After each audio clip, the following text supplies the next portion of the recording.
জুমার রাতে যে একটি আমল করলে নবীজিকে স্বপ্নে দেখা সহজ হয়ে যায়, জানলে আপনি অবাক হয়ে যাবেন। নবীজিকে স্বপ্নে দেখা অনেক বড় সৌভাগ্যের একটি বিষয়। নবী প্রেমিকদের জন্য এর চেয়ে বড় প্রাপ্তি আর কি হতে পারে। যেই চোখ নবীজিকে দেখে সেই চোখ কখনো জাহান্নাম দেখবে না, সেই ব্যক্তির জন্য আল্লাহ তাআলা জাহান্নাম হারাম করে দিয়েছেন। আপনি যখন স্বপ্নে নবীজিকে দেখবেন তখন আপনি নবীজিকেই দেখবেন। নবীজির রূপ শয়তান কখনো ধারণ করতে পারে না। আল্লাহর হাবিব সাল্লাল্লাহু আলাইহি ওয়াসাল্লাম হাদিসের মধ্যে বলেছেন, যে ব্যক্তি স্বপ্নে আমাকে দেখলো সে নিশ্চয়ই আমাকেই দেখলো, কারণ শয়তান আমার রূপ ধারণ করতে পারে না। এই জন্য আমরা সবাই চাই যেন আমরা স্বপ্নে নবীজিকে দেখি, এই সৌভাগ্য যেন আমাদেরও হয়।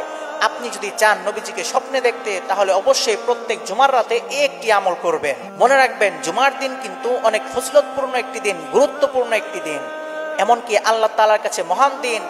মুসলমানদের যেই দুই ঈদ রয়েছে, ঈদ উল ফিতর এবং ঈদ উল আজহা, এই দুই ঈদের চেয়েও জুমার দিন হলো আল্লাহ তাআলার কাছে অনেক মহান দিন। এই জুমার দিন হলো সকল দিনের সর্দার। এই জুমার দিনের 5টি বৈশিষ্ট্য রয়েছে। এই জুমার দিনে হযরত আদম আলাইহিস সালাতু ওয়াস সালামকে সৃষ্টি করা হয়েছে। এই জুমার দিনে হযরত আদম আলাইহিস সালাতু ওয়াস সালামকে জান্নাতে প্রবেশ করানো হয়েছে। এই জুমার দিনে হযরত আদম আলাইহিস সালাতু ওয়াস সালামকে জান্নাত থেকে বের করে দেওয়া হয়েছে। এই জুমার দিনে হযরত আদম আলাইহিস সালাতু ওয়াস সালাম ইন্তেকাল করেছেন। এই জুমার দিনে কিয়ামত সংঘটিত হবে। এই জুমার দিনে অনেক ফজিলত রয়েছে। এই জন্য জুমার দিন বেশি বেশি আমল করার চেষ্টা করবেন।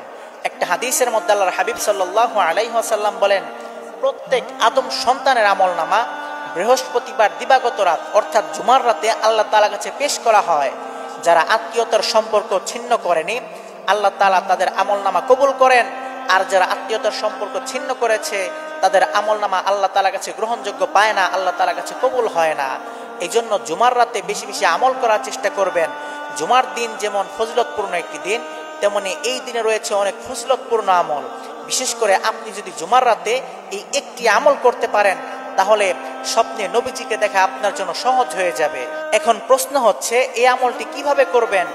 প্রত্যেক জুমার রাতে সুন্দরভাবে গোসল করবেন, পাক পবিত্র হয়ে সুন্দর পোশাক পরিধান করবেন। এরপর 2 রাকাত নামাজ আদায় করবেন। নামাজের স্থানে বসে 1000 বার সূরা কাউসার পাঠ করবেন, এমনকি 1000 বার দুরূদ শরীফ পাঠ করবেন। আপনি যদি এইভাবে প্রত্যেক জুমার রাতে আমল করতে পারেন, ইনশাআল্লাহ আল্লাহ তাআলা স্বপ্নে নবীজিকে দেখার সৌভাগ্য দান করবেন।